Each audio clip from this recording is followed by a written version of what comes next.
Ребенок подошел к могиле и сказал: «Мамочка, проснись, пожалуйста. Мне очень сложно без тебя». Мальчик попросил маму встать и пойти в школу, чтобы защитить его от учителя, но слезы ребенка были бесполезны. Классный руководитель устала посылать записки матери ребенка.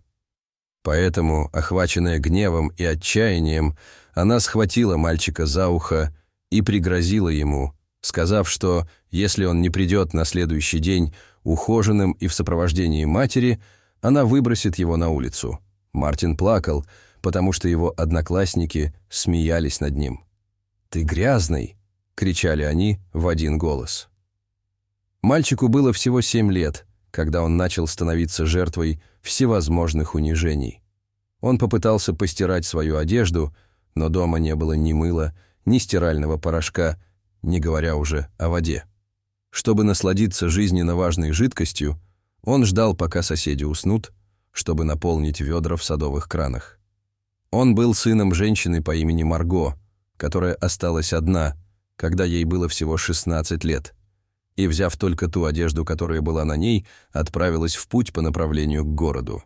Она шла медленно, но усталость одолела ее до такой степени, что она упала на землю в полном беспамятстве и потеряла сознание. Когда она очнулась, то оказалась в городской больнице, потому что несколько дней ничего не ела, и женщина, которая шла по дороге, сжалилась, увидев ее, лежащую там. Эта дама была богата, и когда она поговорила с Марго, то была очень тронута ее печальной историей и предложила ей работу в своем доме, а также она обеспечит ее финансированием для небольшого дома на окраине города.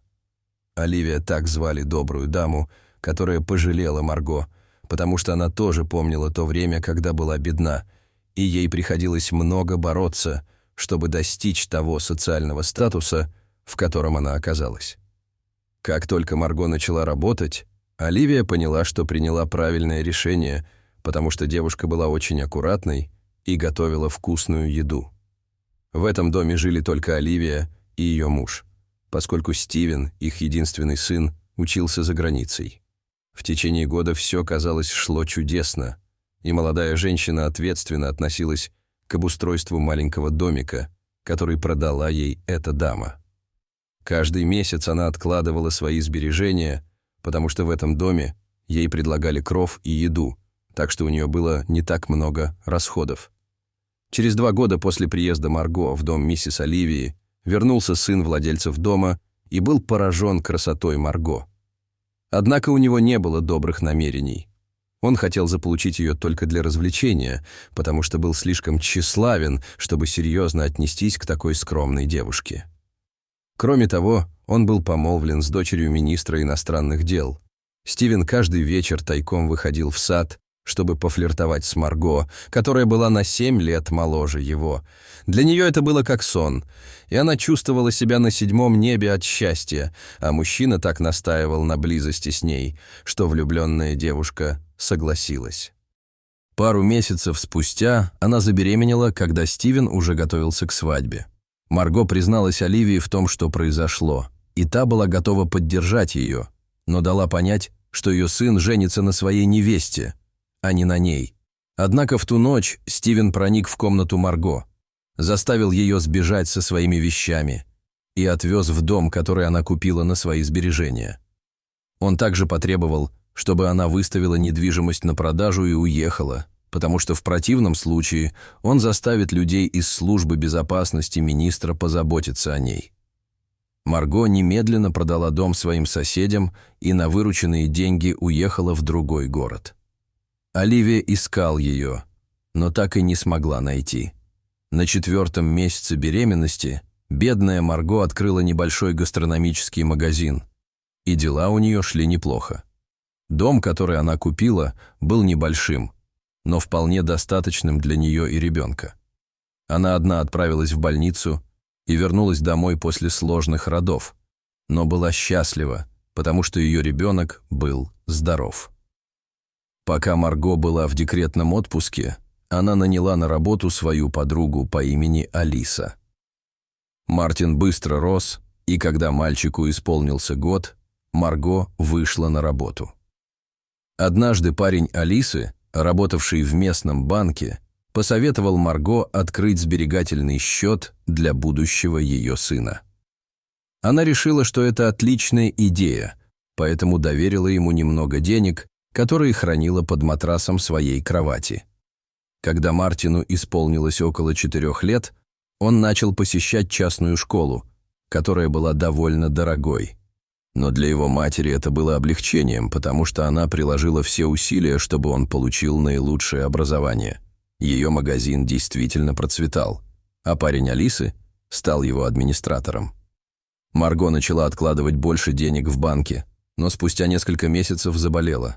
У нее не было сил встать, она была очень слаба, и Алиса переехала жить к ней, чтобы заботиться о ней и ребенке. Она руководила магазином и водила Мартина в школу. Врачи не обнаружили никаких заболеваний у Марго, которая корчилась от боли в животе, в то время как ее сын плакал, наблюдая за ее страданиями. Парень Алисы заставил ее подписать доверенность, и он получил право распоряжаться деньгами, которые она хранила в банке. А через 3 недели Марго скончалась без видимой причины. Алиса сказала Мартину, что его мама спит, и что они оставят ее здесь, где она будет покоиться вечно. Неделю спустя Мартин проснулся, а Алисы не было дома. Женщина ушла и забрала с собой почти все, что было в доме, и единственное, что она оставила нетронутым, это комната мальчика, и он питался тем немногим, что было в холодильнике. У него не было никого, кто мог бы отвезти его в школу, поэтому он начал опаздывать, и учительница часто ругала его. Затем она стала замечать, что от него плохо пахнет, и отправила его матери записку с просьбой привести ребенка в порядок. Мартин продолжал получать хорошие оценки, но все еще был рассеянным, поэтому учитель поставил его перед классом и сказал, что он грязный ребенок, и что он не прилагает усилий, чтобы следить за своей внешностью. Но она не знала, что у него дома отключили воду и электричество, потому что он просто не мог заплатить. Поэтому он набирал ведро воды в соседском саду и ходил по свалкам в поисках чего-нибудь съедобного. Учительница периодически присылала жалобы и памятки, но Марго так и не ответила. Ситуация действовала учительнице на нервы, и она закричала: «Твоя мама тебя не любит. Ей все равно, что ты ходишь в стоптанной обуви и грязной одежде». И именно поэтому она даже не отвечает. А когда наступила неделя школьной ярмарки, мальчик не смог представить свой проект, потому что у него не было денег на приобретение необходимых материалов. «Ты не только неопрятный, но и бесполезный. Я не могу больше терпеть такого грязного ученика в своем классе», сказала жестокая учительница. Затем она схватила его за ухо и вывела в коридор, а затем бросила ему блокнот с запиской, в которой было написано: «Если ты завтра не придешь, то больше не присылай своего сына в школу. Мать, которая не может поручиться за ребенка, не должна давать ему жизнь». А другие дети смеялись, когда увидели Мартина, лежащего в коридоре, и просто смотрели, как он встает и уходит. Мальчик в отчаянии прибежал на кладбище и начал кричать: «Мамочка, проснись, пожалуйста. Мне очень сложно без тебя». Крики и плач мальчика услышал смотритель кладбища, который вызвал полицию. Прибыли представители СМИ, и когда новости вышли в эфир, учительница посмотрела передачу и, узнав, что случилось с ее учеником, заплакала от раскаяния за все, что она наговорила осиротевшему ребенку. Она немедленно побежала на кладбище и в слезах опустилась на колени перед ребенком, чтобы попросить прощения. Мартина перевезли в детский дом, и началось расследование. Власти арестовали Алису и ее парня за кражу магазина и сбережений Марго. Кроме того, выяснилось, что они отравили Марго. Несколько месяцев спустя учительница усыновила Мартина и подарила ему всю любовь, которую ему так не хватало после смерти матери. Когда Оливия увидела новость, которая облетела весь мир, ей показалось, что мальчик очень похож на ее сына, когда тот был маленьким. Она сделала анализ и подтвердила, что это ее внук. Однако мальчика воспитывала приемная мать, и его бабушка взяла на себя ответственность за обеспечение будущего Мартина. Дорогие зрители, что вы думаете об этой истории?